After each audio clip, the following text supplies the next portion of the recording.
गरीब बहू ज्योति की शादी आकाश से हुई थी। आकाश एक अमीर घर का लड़का था। शादी के बाद ज्योति अपने ससुराल में बहुत खुश थी। और वो खुश होती भी क्यों नहीं, आखिर उसे इतना प्यार करने वाला ससुराल जो मिला था। पर क्या सच में ज्योति को इतना प्यार करने वाला ससुराल मिला था, या इस प्यार के पीछे की सच्चाई कुछ और थी? मेरी प्यारी ज्योति बहू, कहाँ रह गई थी तू?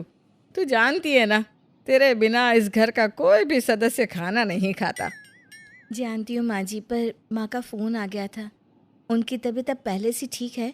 डॉक्टर ने कहा है कि कुछ दिनों में उनको डिस्चार्ज कर दिया जाएगा। ये तो बहुत अच्छी बात है बहू। अच्छा बहू, तेरी बात तेरे पिताजी से हुई नहीं क्या?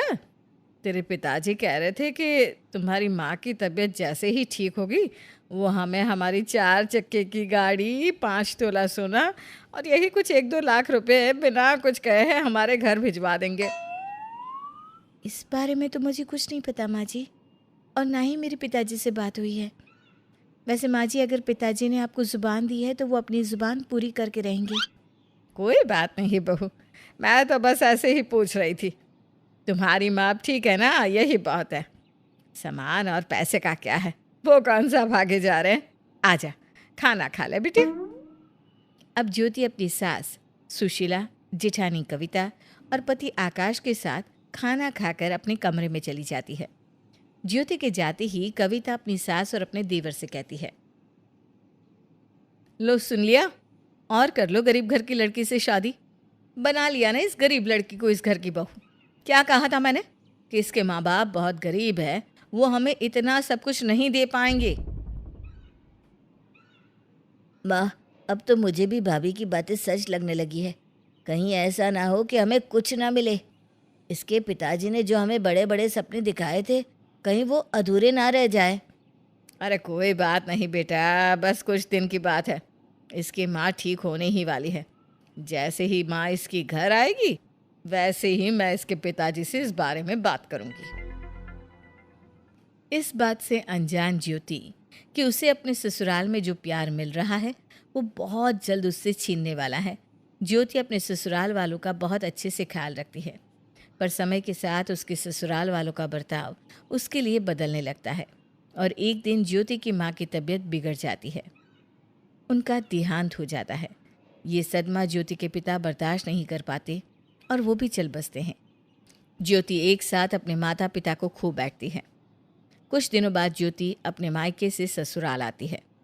आ गई मेरी प्यारी बहू। अच्छा, आप जल्दी से अपना बैग खोल कर दिखा कि मायके से क्या क्या लेकर आई है। माँ जी, ये आप क्या कह रही हैं? मेरी माँ की तबीयत खराब थी, वो इस दुनिया में नहीं रही, और मेरे पिताजी भी मुझे छोड़कर चले गए। भला मैं अपने मायके से क्या लेकर आऊंगी? लो कर लो बात। ना अब इसकी माँ जिंदा है ना ही पिताजी। वैसे तो तुम बड़ा बोलती थी कि तुम्हारे पिताजी जुबान के बड़े पक्के हैं, पर तुम्हारे पिताजी तो बिना अपनी जुबान पूरी किए चले गए। ज्योति बहू, अपने भाई को फ़ोन करके कह दे कि अगर उन्होंने जल्द से जल्द हमें दहेज का सामान नहीं दिया तो हम तुझे तेरे घर वापस भेज देंगे। फिर पड़ी रहना अपने मायके में। अब कविता और सुशीला वहाँ से चली जाती हैं। आज अपनी सास और जेठानी का असली रूप देखकर ज्योति पूरी तरह से टूट जाती है और आकाश के आने का इंतज़ार करने लगती है। इंतज़ार करते करते ज्योति की आंख लग जाती है। रात से कब सुबह हो जाती है ज्योति को पता ही नहीं चलता। और जब कविता उसे आवाज़ लगाती है तो अचानक से उसकी आंख खुलती है। अरे ये क्या, रात से सुबह हो गई और मुझे पता भी नहीं चला। दीदी मुझे कब से आवाज़ लगा रही है? इतना सोचकर ज्योति आकाश को ढूंढने लगती है, पर उसे पूरे घर में आकाश कहीं नहीं मिलता। एक बार फिर उसे अपनी जेठानी की आवाज़ सुनाई देती है। अब ज्योति जल्दी से अपनी जेठानी के पास आती है। हो गई महारानी जी की सुबह। महारानी जी, भूल गए आप कि तुम इस घर की बहू हो और दहेज में कुछ नहीं लेकर आई हो, इसलिए महारानी मत बनो और फटाफट नौकरानी बनकर काम करो। दीदी आप फिक्र मत करो, मैं सारा काम कर लूँगी। अच्छा दीदी, क्या आपने आकाश जी को देखा है? मैं उन्हें सुबह से ढूंढ रही हूँ। ला कर लो बात। अब देवर जी क्या तुम्हारे लिए बैठे रहेंगे? तुम्हारी तरह उनके पास पूरे दिन बैठने का काम नहीं है। वो सुबह होते ही ऑफिस जाते हैं। क्या आकाश जी ऑफिस चले गए, वो भी बिना मुझसे मिले और बात किए। अब इसी तरह से कुछ दिन बीत जाते हैं और ज्योति के ससुराल वालों का अत्याचार भी उस पर बढ़ने लगता है। धीरे धीरे ज्योति अपने ससुराल वालों के इस बर्ताव से परेशान होने लगती है। अब आकाश भी उससे सही तरीके से बात नहीं करता था।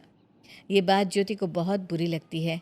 ऐसे ही एक दिन आकाश जी, माना कि मेरे पिताजी ने आप लोगों से वादा किया था कि वो आपको 5 तोला सोना, 4 चक्के की गाड़ी और कुछ पैसे देंगे। मैं जानती हूँ कि हम लोग बहुत गरीब हैं, पर मैं अपने पिताजी को बहुत अच्छे से जानती हूँ। अगर माँ की तबीयत खराब नहीं होती तो मरने से पहले वो आपको सब कुछ दे चुके होते जो उन्होंने आपसे कहा था। अगर तुम्हारे पिताजी कुछ देना चाहते तो तुम्हें खाली हाथ विदा नहीं करते, पर हम लोगों ने तुम्हें फिर भी अपनाया, इतना प्यार किया, और तुमने क्या किया? अपने पिताजी के साथ मिलकर मेरे परिवार वालों को धोखा दिया। पर आकाश जी, आप मेरे पिताजी की हालत जानते थे। ज्योति आकाश को बहुत समझाने की कोशिश करती है, पर आकाश उसकी एक नहीं सुनता और समय के साथ आकाश के सब्र का बांध अब टूटने लगता है। और एक दिन सुशीला और कविता के कहने पर ज्योति अपने भाई से मिलने जाती है, पर उसका भाई उससे सारे रिश्ते नाते तोड़ लेता है। और जब ये खबर ज्योति के ससुराल वालों को मिलती है तो ज्योति के आते ही, बेटा अब हमें कुछ नहीं मिलने वाला, क्योंकि देने वाला तो खुद चल पड़ा। अब इस गरीब को हम अपने घर का सर दर्द क्यों बनाए? बेटा देख, मैं तेरी शादी बहुत अमीर घर में कराऊंगी, छोड़ दे इस लड़की को। माँ, मैं खुद भी इस लड़की के साथ नहीं रहना चाहता।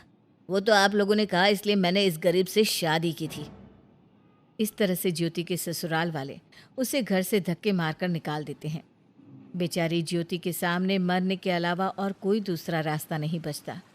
वो एक नदी में जाकर कूद जाती है, पर यह सब कुछ एक मछुआरा देख लेता है और वो जल्दी से नदी में कूदकर ज्योति की जान बचा लेता है। कुछ देर बाद जब ज्योति की आंख खुलती है, मैं कहाँ हूँ? मुझे किसने बचाया? बिटिया, तुम मेरे घर में हो और मैंने तुम्हारी जान बचाई। अब तुम आराम करो, उसके बाद मुझे बताना कि तुम कौन हो, कहाँ से आई हो। अरे ओ सरला, जल्दी से बिटिया के लिए कुछ खाने को ले आ, बिटिया को होश आ चुका है। काका, ये आपने क्या किया? आपने क्यों मुझे बचाया? मुझे मर जाने दिया होता, मैं और जीना नहीं चाहती। पर क्यों बिटिया?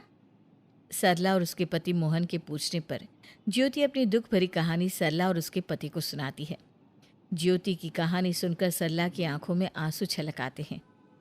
न जाने क्या रखा है इस दहेज और अमीरी गरीबी में।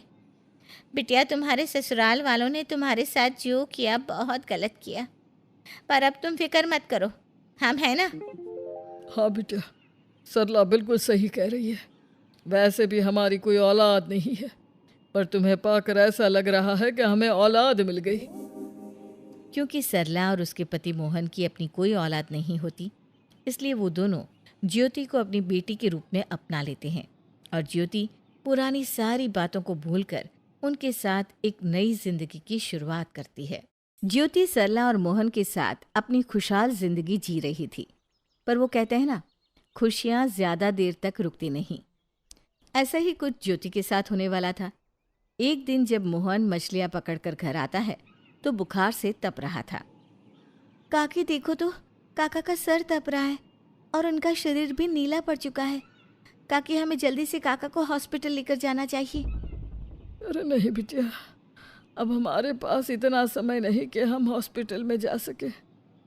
हम जब मछली पकड़कर घर आ रहे थे तब रास्ते में हमें एक जहरीले सांप ने काट लिया।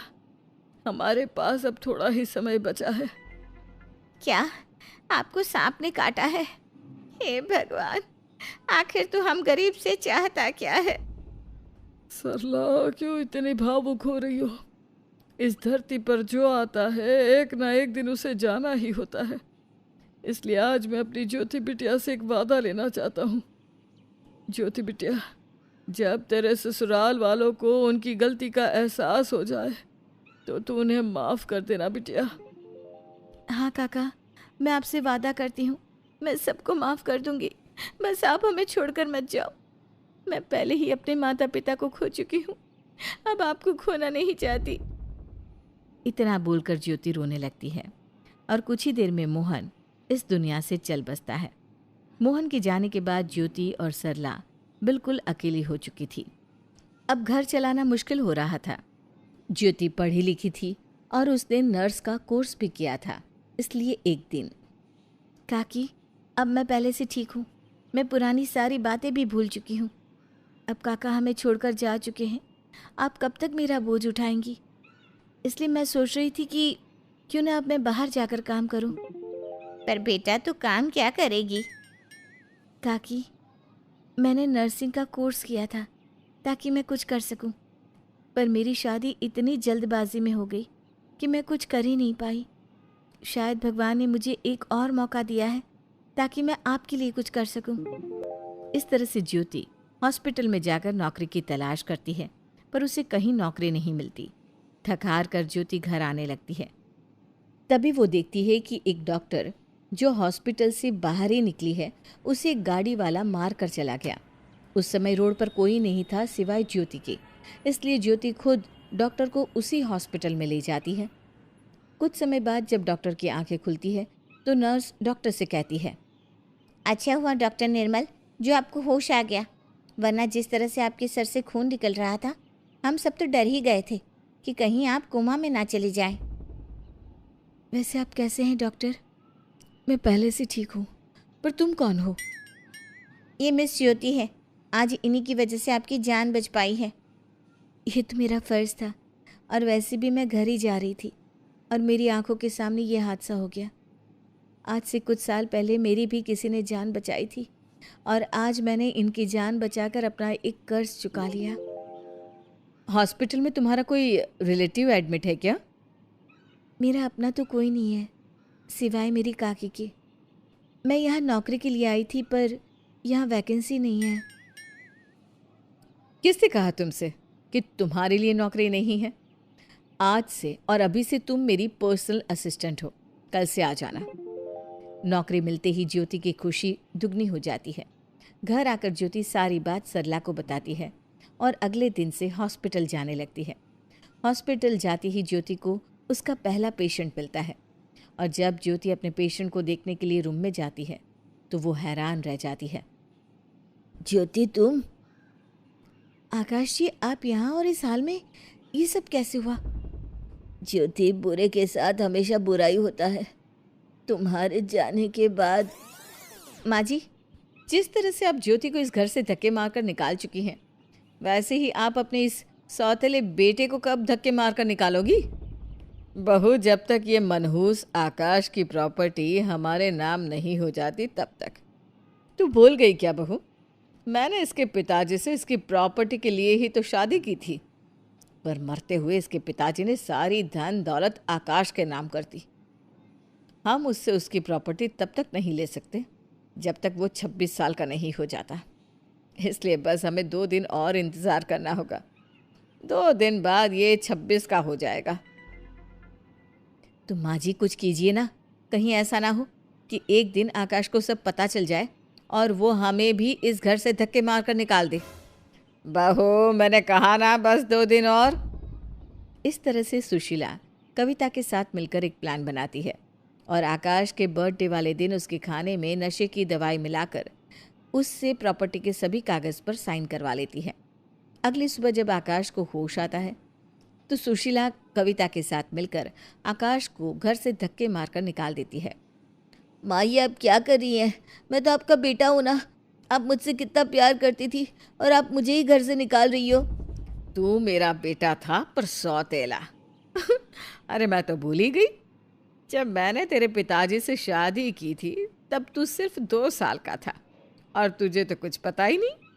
आज मैं तुझे सच सच बता देती हूँ, मैंने तुझसे प्यार का नाटक किया ताकि तुझसे तेरी जायदाद में अपने नाम करा सकूं, और आज ये धन दौलत मेरे नाम हो चुकी है, इसलिए मैं तुझे अपने घर से धक्के मारकर निकाल रही हूँ। माँ, आप इतनी लालची हो सकती हो, मैंने कभी सोचा भी नहीं था। आपके और भाभी के कहने पर मैंने अपनी ज्योति को खुद से दूर कर दिया और आज आप दोनों मुझे मेरे ही घर से निकाल रही हो। देवर जी, ये घर आपका था पर अब हमारा है।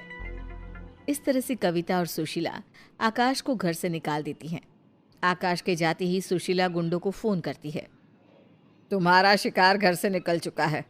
वो आकाश का बच्चा पुलिस स्टेशन में जाकर हमारे खिलाफ धोखाधड़ी की रिपोर्ट लिखवाए, उससे पहले ही तुम उसे भगवान के पास पहुंचा दो। और याद रखना, ये मौत एक हादसा लगनी चाहिए ताकि किसी को मुझ पर शक ना हो। अब फिक्र मत कीजिए मैडम, आपका काम हो जाएगा। इस तरह से सुशीला आकाश को अपने रास्ते से हटाती है। पर कहते हैं ना, मारने वाले से अक्सर बचाने वाला बड़ा होता है। आकाश के साथ भी कुछ ऐसा ही होता है। क्योंकि आकाश का एक्सीडेंट बाजार में होता है, इसलिए आसपास के सभी लोग तुरंत आकाश को हॉस्पिटल में एडमिट करवा देते हैं। ज्योति, जिस माँ को मैंने अपनी सगी माँ से भी ज़्यादा बढ़कर प्यार किया, उसी माँ ने मेरे साथ इतना सब कुछ किया। शायद मेरे साथ ये होना भी ज़रूरी था, क्योंकि मैंने तुम्हारे साथ गलत किया। मुझे माफ़ कर दो, मुझे अपनी गलती का एहसास हो चुका है। हिम्मत रखिए आकाश जी, जो होता है अच्छे के लिए होता है। पर ज्योति, तुम यहाँ कैसे? अब ज्योति आकाश को सारी बात बताती है और उसका इलाज भी करती है। बहुत जल्द आकाश ठीक हो जाता है और ज्योति के साथ सरला के घर जाता है। काकी, आज आपकी और काका की वजह से मेरी ज्योति जिंदा है, और ज्योति की वजह से मैं आपका ये एहसान कभी नहीं भूल सकता। कोई बात नहीं बेटा, और वैसे भी आज मैं ज्योति के लिए बहुत खुश हूँ। आखिर उसे उसके हिस्से की खुशियाँ मिल ही गई। सही कहते हैं, अगर खुशियाँ ज़्यादा देर नहीं रुकती तो दुख भी ज़्यादा दिनों के लिए नहीं होता। इस तरह से ज्योति अपने पति को माफ़ कर देती है और आकाश सरला को अपनी माँ बना लेता है। सरला, आकाश और ज्योति एक साथ खुशी से रहने लगते हैं।